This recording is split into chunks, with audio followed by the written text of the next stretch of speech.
తెలుగు ప్రేక్షకులకు నమస్కారం. నేను మీ ప్రశాంత్ గుండియాల.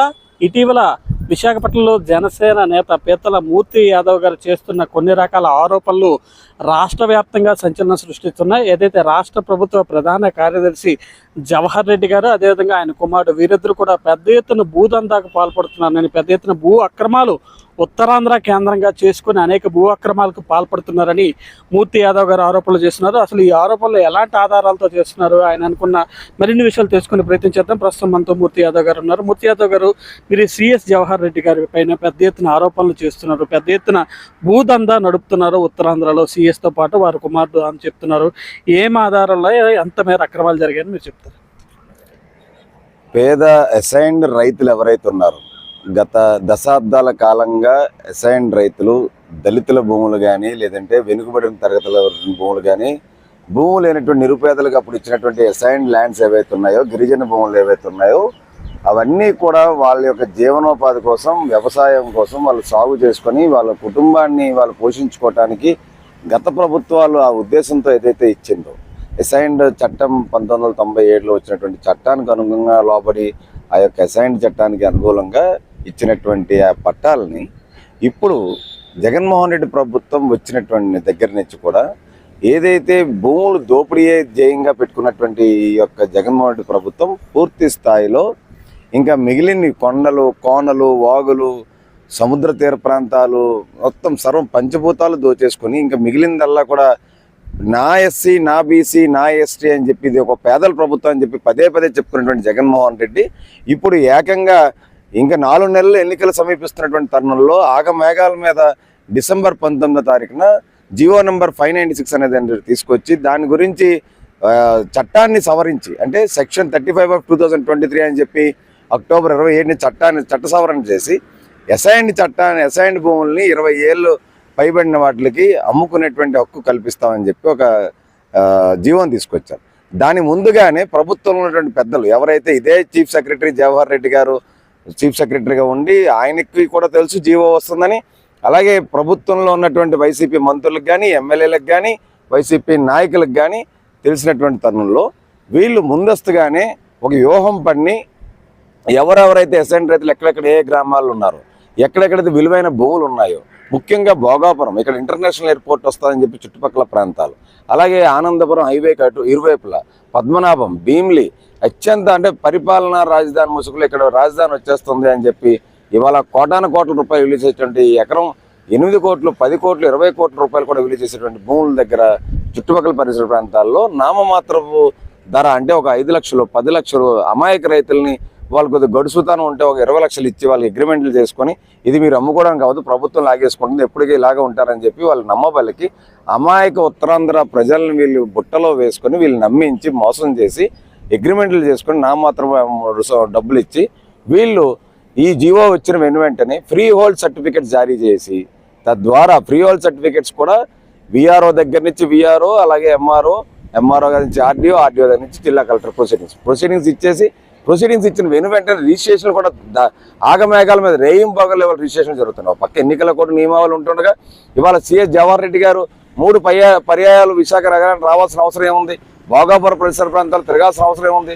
ఎందుకంటే కేఎస్ జవహర్ రెడ్డి గారు వాళ్ళ కుమారుడు చెందిన ముఠా సభ్యులు ఎవరైతే ఉన్నారో వాళ్ళు పెద్ద ఎత్తున 800 ఎకరాల పైగా ఈ చుట్టుపక్కల ప్రాంతాల్లో ఎన్ని ఎకరాలు ఉంటుంది, ఎంత మేర జరిగింది అంటున్నారు? ఒక డాక్టర్ కేఎస్ జవహర్ రెడ్డి వాళ్ళ కుమారుడు యొక్క ముఠా సభ్యులే 800 ఎకరాల పైగా భోగాపురము, భీమిలి, డెంకాడ, పోస్పాట్రేగ, అలాగే ఆనందపురము, పద్మనాభం ప్రాంతాల్లో భారీ ఎత్తున వీళ్ళు భూములు కొనుగోలు చేశారు. వీళ్ళు బినామీ ఇవాళ సూర్రెడ్డి త్రిలోక్ అనేటువంటి వ్యక్తి వీళ్ళు బినామీగా వ్యవహరిస్తున్న మాట వాస్తవం కాదా? ఈ సూర్రెడ్డి త్రిలోక్కి ఇవాళ జవహర్ రెడ్డి గారికి సంబంధం ఉందా లేదా అని చెప్పి ప్రాంతానికి చెందినవాడు ఈ త్రిలోక్ అనే వ్యక్తి, వారు ఇక్కడ ఎలాంటి దందా చేశారు? సూర్రెడ్డి త్రిలోక్ అన్నటువంటి వాడు తెలంగాణలో ఎక్కడో బంజారాస్లోనో జూబ్లీహిల్స్లోనో ఎక్కడో నివసిస్తూ ఉంటాడు. అసలు ఆయనకి రాష్ట్రానికి సంబంధం లేదు. ఆయన రైతుల్ని భయభ్రాంతులకు గురి చేసి ఈ రైతులు ఎవరైతే వాళ్ళ మాట వినకపోతే రెవెన్యూ అధికారులు, కింద స్థాయి రెవెన్యూ అధికారులను, విఆర్ఓల్ని, ఎంఆర్ఓల్ని వాళ్ళ మీద గుసిగొల్పి పంపించి వాళ్ళ భూములు రికార్డు సరిగ్గా లేవని, వాళ్ళు యొక్క రికార్డ్స్లో వాళ్ళ పేర్లు నమోదు చేసుకోలేదని, వాళ్ళ వారసులు వీళ్ళు కాదని భూమి సబ్ డివిజన్ చేయించేసి మీ భూమిని కాజేస్తామని చెప్పి భయభ్రాంతులకు గురి చేసి రౌడీ షీటర్లని, అలాగే అమాయక ప్రజల మీద అల్లరి మూకలను దించి వీళ్ళు భూములు రాయించుకొని కొట్టేసినటువంటి వైనం ఇప్పటికీ కూడా యథేచ్ఛగా కొనసాగుతుంది. ఇంత పెద్ద ఎత్తున వారం రోజుల నుంచి రాష్ట్రంలో దీనిపైన పెద్ద ఎత్తున చర్చ జరుగుతుంది. జియో నెంబర్ 596 రద్దు చేయాలని చెప్పి మేము డిమాండ్ చేస్తున్నాం. జియో నెంబర్ 596 మీద చేసినటువంటి లావాదేవీలన్నీ నిలుపుదల చేయాలని చెప్పి అడుగుతున్నాం. నిజంగా చిత్తశుద్ధి ఉంటే జవహర్ రెడ్డి గారిని సిట్టింగ్ చేస్తూ ఎంక్వైరీ చేయమని అంటున్నాం. లేదంటే కేంద్రానికి లేఖ రాయమంటున్నాం సిబిఐ ఎంక్వైరీ జరపాలని చెప్పి. నిజంగా ఆయన పాత్ర లేదు, ఆయన కుమారుడికి చెందినటువంటి ముఠా సభ్యులు దోచుకోలేదని అంటే వీళ్ళే కాదు, మేరు నాగార్జున, మంత్రి మేరు నాగార్జున, అలాగే మంత్రి పేర్ని నాని వాళ్ళ అన్నయ్యలు, అలాగే మంత్రి విడుదల రజనీ వాళ్ళ అన్నయ్యలు, అలాగే సీఎం పేషులు ఉన్నటువంటి ధనంజయ రెడ్డి గారు వాళ్ళ యొక్క అన్నయ్యలు, సాయి ప్రసాద్ సిసిఎల్ఏ సాయి ప్రసాద్ వాళ్ళ అన్నయ్యలు, ఇలాగ ఐఏఎస్ అధికారులు అంటే కస్టోడియన్ ఆఫ్ ద ల్యాండ్, పేదల ప్రభుత్వ భూముల్ని కస్టోడియన్గా ఉండాల్సినటువంటి మనుషులు అధికారులు ఇవాళ వాళ్ళే భూములు దోచేసుకుంటే ఇంక అసలు వీళ్ళు గోడు, ప్రజల గోడు ఎవరు పేదల గోడు ఎవరు చెప్పుకోగలరు? పేదలు ఇక్కడ క్లారిటీ ఇవ్వండి. గడిచిన కొన్నేళ్లుగా రాష్ట్రంలో రాజధాని అంశం పెద్దగా చర్చకొస్తున్న పరిస్థితి.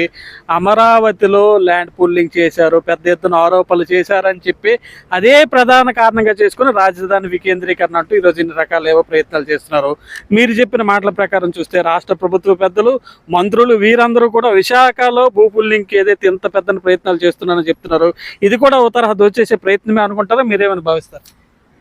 ఏదైతే జగన్మోహన్ రెడ్డి ప్రభుత్వం 2019లో తెలుగుదేశం పార్టీ అధినాయకుడి మీద చేసినటువంటి ఆరోపణలు ఏవైతే ఉన్నాయో, ఇన్సైడ్ ట్రేడింగ్ చేశారు, అక్కడ రాజధాని పేరుతోని పేదల భూములు కొట్టేశారనేటువంటి ఆరోపణలు చేసి అధికారంలోకి వచ్చి ఇవాళ జగన్మోహన్ రెడ్డి చేసింది ఏంటి, జగన్మోహన్ రెడ్డి చేస్తున్నది ఏంటి?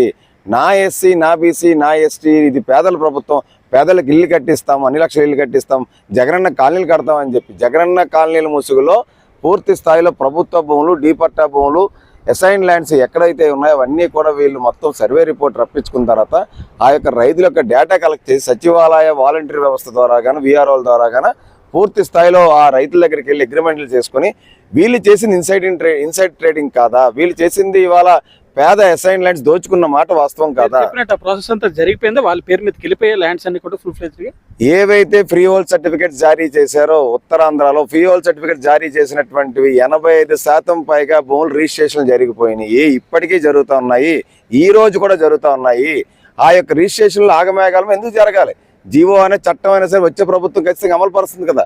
అంటే వీళ్ళు మళ్ళీ ప్రభుత్వం ఇంకా మన పోతుంది, మన ప్రభుత్వం రాదని చెప్పి తెలిసి ముందస్తు చర్యల్లో భాగంగానే సందెట్లో సడేమి అన్నట్టు ఎన్నికల మోడల్ కోడ్ ఆఫ్ కాండక్ట్ ఉంటుండగా ఇంత ఆగమేఘాల మీద వీళ్ళు చేస్తున్నారంటే వీళ్ళు దోపిడీ ఏ స్థాయిలో చేసుకున్నారు, వీళ్ళు దోచుకున్న సొమ్ము ఎన్ని వందల కోట్ల రూపాయలు ఉన్నాయో, ఇన్ని వేల ఎకరాల భూములు రాసుకుంటున్నటువంటి వైనాన్ని చూస్తే దీన్ని బట్టి అర్థమవుతోంది.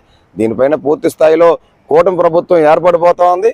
మరి 4 రోజుల్లో ఖచ్చితంగా చంద్రబాబు నాయుడు గారి నేతృత్వంలో ఈ రాష్ట్రం మంచి పరిపాలన అందిస్తారని చెప్పే ఉద్దేశంతో ఏదైతే పవన్ కళ్యాణ్ గారు ఆశయ సాధన కోసం అందరం కూడా పనిచేస్తున్నాము. రాష్ట్రంలో ఒక రకమైన నానుడి రాజ్యాంగం ఉండేది. రాజ్యాంగం చెప్తుంది ఏంటంటే గిరిజనుల భూములు గిరిజనులే కొనాలి అని చెప్పి. కానీ మీరు చెప్తున్న మాటల ప్రకారం రాజ్యాంగంలో మెలికలు పెట్టి ఇంత హడావిడి చేయడంలో రాజ్యాంగం పూర్తిగా మార్చి కూడా ఏదైతే గిరిజనుల భూములు ఫ్రీ హోల్డ్ చేసి తిరిగి రాకూడదు, ఇదంతా ఏమని అర్థం చేసుకోవాలి? అధికారులు కూడా ఎంత ఫ్రీ హ్యాండ్గా చేసుకుని, ఇంతకుముందు ఇప్పుడు మంత్రులు ఈ తరహాలే అక్రమాలకు పాల్పడ్డారు అని చెప్పి వార్తలు వినిపిస్తున్నాయి. మీరు ఇప్పుడు ఆరోపణలు చేస్తుంది ప్రభుత్వ పెద్దకు సంబంధించి, వీరు కూడా ఇలాంటి అక్రమ ఆరోపణలు ఎదుర్కొంటున్నారు, ఏ విధంగా అర్థం చేసుకోవాలి? రాజ్యాంగ విరుద్ధంగా, రాజ్యాంగ స్ఫూర్తి విరుద్ధంగా చేస్తున్నటువంటి పనులు వీళ్ళు. అంబేద్కర్ గారు రాసిన రాజ్యాంగాన్ని వీళ్ళు తొంగలోకి తొక్కేసి నిన్న మీరు చూస్తూ ఉదాహరిస్తే ఇక్కడ ఏదైతే ఇప్పుడు ఈ భోగాపురం దగ్గర ఉన్నటువంటి విలేజ్ ఏదైతే ఉందో, ఈ తూడేం గ్రామస్తులు అన్నవరంలో జరిగినటువంటి నిన్న భౌతిక దాడులకి రెవెన్యూ అధికారులతో ఆ యొక్క త్రిలోక్ అనేటువంటి అనుచరుల యొక్క రౌడీ మూకలు వచ్చి రైతుల మీద దాడి చేసి ప్రభుత్వం భూమి తీసేసుకుంది, మీకు కొత్త జీవో వచ్చేసింది, భూమి మీద కాదని చెప్పి 4 దశాబ్దాల పైగా సాగు చేసుకుంటున్నటువంటి ఫలసాయం ఉన్నటువంటి పండించుకొని ప్రభుత్వం రికార్డ్స్లో వీళ్ళకి ఉన్నటువంటి డీపట్టా కానీ అనుభవదారుల యొక్క రసీదులు కానీ వీళ్ళు చెల్లిస్తున్నటువంటి కప్పం కానీ ఇవన్నీ ఉంటుండగా కూడా బరి తెగించి వీళ్ళు వస్తున్నారంటే ఇవాళ రాజకీయ నాయకులతో పాటు వైసీపీ ప్రభుత్వంలో ఐఏఎస్ అధికారులు, కొంతమంది రెవెన్యూ అధికారులు ఈ యొక్క దోపిడీకి అలవాటు పడిపోయారు. పూర్తి స్థాయిలో దోచుకోవడానికి పేదల భూముల్ని వీళ్ళు రాబందుల్లాగా దోచుకుని తెగబడి తిన్నారు. ముఖ్యంగా ఉత్తరాంధ్ర ప్రజలు, అమాయక ఉత్తరాంధ్ర ప్రజలు మొత్తం మోసపోయారు. వాళ్ళని కాపాడడానికి ఆ యొక్క గిరిజనులు ఈ యొక్క హక్కులు గిరిజనులు ఏ పర్పస్ కోసం ఇచ్చారండి? గిరిజనుల భూములు కానీ దళితుల భూములు కానీ వాళ్ళ యొక్క పశుగ్రాస చేసుకోవడానికి, లేదంటే అక్కడ వ్యవసాయం చేసుకోవడానికి, ఫలసాయం చేసుకోవడానికి వీటికి ఇచ్చారు. ఇవాళ భూములు అదే వ్యవసాయానికి వీళ్ళు వినియోగిస్తారా? రియల్ ఎస్టేట్ వ్యాపారం కంటే కాంక్రీట్ జంగల్ అంటే ఇంకా వీళ్ళు ఇంకా అక్కడ మొత్తం గ్రామాలు రూపురేఖలు మారిపోతాయి. ఇంకా గ్రామాల్లో అన్నీ కూడా రియల్ ఎస్టేట్ అంటే ఊర్లో వదిలేసి ఈ యొక్క గ్రామస్తులు రైతులు అందరూ కూడా ఊర్లో వదిలేసి వెళ్ళిపోయేటువంటి పరిస్థితి. చెప్పండి, గ్రామస్తులు ఆ తరహా నిర్ణయం తీసుకుంటారు లేదు భవిష్యత్ ఆలోచన మొత్తానికి జరగాల్సిన డ్యామేజ్ మీరు చెప్పిన ఆరోపణల ప్రకారం 85% పైగా భూములు ఆల్రెడీ చేతులు మారిపోయాయి అని చెప్తున్నారు. ఫ్రీ హోల్డ్ జారీ చేశారు, రేపొద్దున మారిపోతాయి అని చెప్తున్నారు. ఇదే తరహా పరిస్థితులు కొనసాగితే మీరు రైతుల తరపున పోరాటం చేస్తున్నారు, ఇక్కడ ప్రజల తరపున పోరాటం చేస్తున్నారు, మీ కార్యాచరణ ఏ విధంగా ఉండబోతుంది భవిష్యత్తులో ఏంటది ఫైనల్గా ఏం చెప్తారు? ఖచ్చితంగా దోచుకున్నటువంటి అమాయక అసైన్ ల్యాండ్స్, పేద రైతుల పట్టా భూములు ఏవైతే ఉన్నాయో వీళ్ళు దోచుకున్న విధానాన్ని పూర్తి స్థాయి ఆధారాలతో మేము ఇవాళ సంబంధిత విచారణ కమిటీకి ఇస్తాం. మా ప్రభుత్వ రంగాన్ని విచారణ చేపిస్తుంది మొత్తం వ్యవహారం మీద. అవసరం అయితే రైతుల పక్షాన, ఉత్తరాంధ్ర వాసుల పక్షాన, అమాయక ఉత్తరాంధ్ర రైతుల పక్షాన న్యాయస్థానాన్ని ఆశ్రయించి న్యాయ పోరాటం చేసినా సరే వాళ్ళ భూముల వల్ల కాపాడతాం.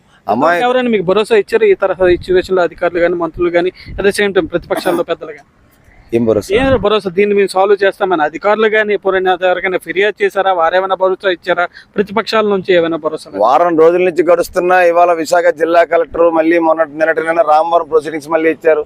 వీళ్ళు ఏకంగా ప్రొసీడింగ్స్ ఇచ్చుకుంటూ వెళ్ళిపోతున్నారు. ఇంకా 3వ తారీఖు లోపల మొత్తాన్ని మనం మొత్తం తట్టా పుట్ట సర్దేసుకోవాలి, ఇంకా ఉన్నకాడికి దోచేయాలని చెప్పి ఉద్దేశంతో చేస్తారు. ఇంక వాళ్ళు భరోసా ఇస్తారు.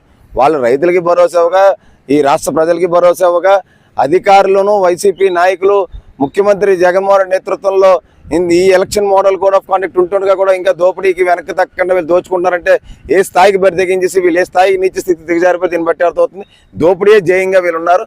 ఈ దోపిడీని అడ్డుకట్టు వేస్తాం, ఖచ్చితంగా పోరాడి తీరుతాం. ఎవరైతే అన్యాయంగా అక్రమంగా భూములు దోచుకున్నారో వాళ్ళని చట్టపరంగా చర్యలు తీసుకునేలా చేస్తాం. పేద అమాయక రైతుల భూములు మళ్ళీ తిరిగి వాళ్ళకి వెనక్కి ఇచ్చేలా చేస్తాం, పోరాటం చేస్తాం. ఇది మొత్తానికి ఏదైతే మూర్తి యాదవ్ గారు చెప్పిన ఆరోపణల ప్రకారం దోపిడీయే ధ్యేయంగా రాష్ట్ర ముఖ్యమంత్రి జగన్మోహన్ రెడ్డి సారథ్యంలో పెద్ద ఎత్తున విశాఖలో భూదందా జరుగుతుందని మూర్తి యాదవ్ ఆరోపిస్తున్నారు. ఈయన చెప్పిన ఆరోపణల ప్రకారం సిఎస్ జవహర్ రెడ్డి, ఆయన కుమారుడు వీరితో పాటు ఒక బినామీ ఎవరైతే త్రిలోక్ అయితే ఉన్నారో పెద్ద ఎత్తున 800 ఎకరాలు కబ్జా చేసేందుకు పెద్ద ఎత్తున ప్రయత్నాలు చేస్తున్నారని, ఈ ఉత్తరాంధ్ర ప్రాంతంలోని భోగాపురం, అన్నవరం, తూడెం ఈ 3 గ్రామాల పరిధిలో ఇప్పటికే అనేక రకాల ల్యాండ్స్కి సంబంధించి ఫ్రీ హోల్డ్ సర్టిఫికేట్లు కూడా జారీ చేసి ఆ గిరిజనుల భూములను, దళితుల భూములను తక్కువ రేటుకి ఏదైతే ఇన్సైడ్ ట్రేడింగ్ చేసి ఈ ప్రాంతాన్ని అంతా కొల్లగొట్టే ప్రయత్నం అయితే చేస్తున్నారని, 3వ తేదీలోగా ఏదైతే దీపం ఉన్నప్పుడే ఇల్లు చక్కబెట్టుకోవాలనే నానుడికి ఆదర్శంగా తీసుకొని దీపం ఉండేటప్పుడు ఏదైతే చక్కబెట్టుకోవాలనే నినాదంతో ఏదైతే ప్రభుత్వం అధికారంలో ఉన్నప్పుడే ఇదంతా చక్కబెట్టుకోవాలనే ఆలోచనతో వీరంతా ప్రయత్నాలు చేస్తున్నారని, దీన్ని ఎలాగైనా అడ్డుకట్ట వేస్తామని, ఏదైతే భవిష్యత్తులో కూటమి అధికారులకు వస్తే తప్పనిసరిగా ఇక్కడ ప్రజలకు న్యాయం చేసే పరిస్థితి ఉంటుందని పీతల మూర్తి యాదవ్ అయితే స్పష్టం చేస్తున్న పరిస్థితి ఉంది. ఉత్తరాంధ్ర ప్రాంతం నుంచి ప్రశాంత్, తెలుగు న్యూస్.